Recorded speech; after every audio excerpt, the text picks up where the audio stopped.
You ever notice how the more available you are, the less people seem to value your time? It's like being the human version of a vending machine. Always there, always ready, and eventually, totally taken for granted. The truth is, if you're constantly saying yes, always replying instantly, and dropping everything at a moment's notice, you're not earning respect. You're leaking it. Today, we're flipping the script. This video is your wake-up call to stop being overly available and start commanding the respect you actually deserve. Let's get one thing straight. Availability is not the same as value. In fact, when you're always available, people subconsciously think your time isn't that important. Think about it. If someone told you they were free 24/7, wouldn't a tiny part of your brain assume they don't have much going on?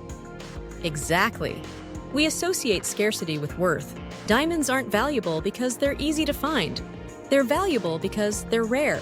So, if you're constantly on call, emotionally, physically, or even just digitally, you're making yourself common, even if your intentions are pure. And this isn't about being rude or aloof. It's about setting a standard for how you want to be treated. Respect starts with boundaries. If you don't draw a line, people won't even realize they're crossing it. When you teach others that your time is always up for grabs, don't be surprised when they treat it like it costs nothing. Let's talk about time for a second. It's your most valuable, non-refundable asset. You can make more money, meet more people, find new opportunities. But you can't get back an hour wasted in a conversation you didn't want to have, a meeting that could have been an email, or a quick favor that turned into your whole afternoon. If you want people to respect your time, you have to respect it first. Here's a fun little test. Try taking longer to respond to messages or emails. Don't ghost anyone, just don't reply immediately. Watch what happens. The people who truly value you, they'll get it. They'll wait. The ones who expect instant replies? Well, now you know who is treating your time like a fast food order. Now let's address the guilt. A lot of us are trained, yes, trained, to feel bad when we say no or put ourselves first. Somewhere along the line, we confused being a good person with being endlessly available. But let me hit you with this. Burnout isn't noble. Self-sacrifice without boundaries isn't strength. It's a recipe for resentment. Respect doesn't grow in a field of people-pleasing. It grows where you show up as someone who values themselves enough to choose where their energy goes. Think of the people you respect the most. Are they constantly accessible, always saying yes, or available 24/7 for anyone who needs them? Probably not. Why? Because their time has structure. Their energy has limits. And whether you realize it or not, that discipline is part of what makes you respect them. The good news? You can cultivate the same energy. Let's be real. Not everyone deserves your time. Just because someone asks doesn't mean you're obligated. One of the strongest power moves you can make is prioritizing selectively.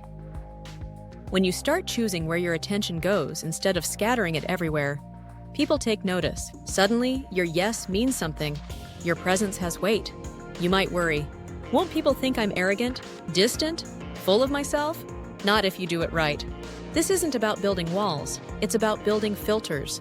Being less available doesn't mean being cold. It means being intentional. You're not ignoring people. You're choosing moments that matter. And when you do show up, you're fully present, not distracted, not drained. That's the version of you that actually makes an impact. Now let's talk patterns. If you've been overly available for a long time, changing this dynamic will feel weird. People might push back. Some might even get mad. That's not a reflection of you. It's a reflection of how much they benefited from your lack of boundaries. Don't take their frustration as a sign to revert. Take it as proof that the shift is working. Here's a practical step to start today. Schedule your availability. Block time on your calendar for deep work, for self-care, for doing absolutely nothing. Then honor those blocks like you would a meeting with someone important, because you are someone important. When people try to interrupt, politely say you're unavailable.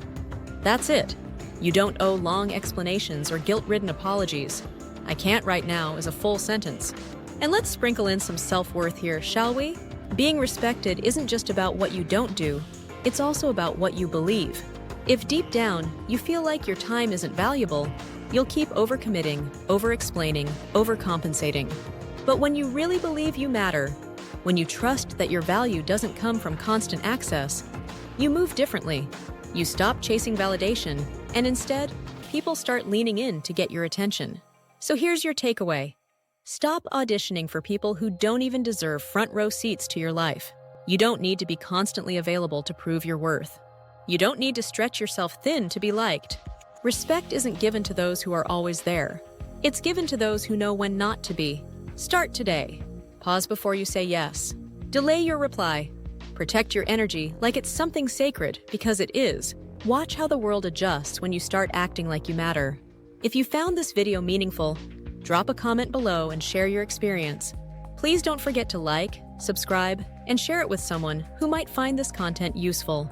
And as always, thank you for listening, and we'll see you next time.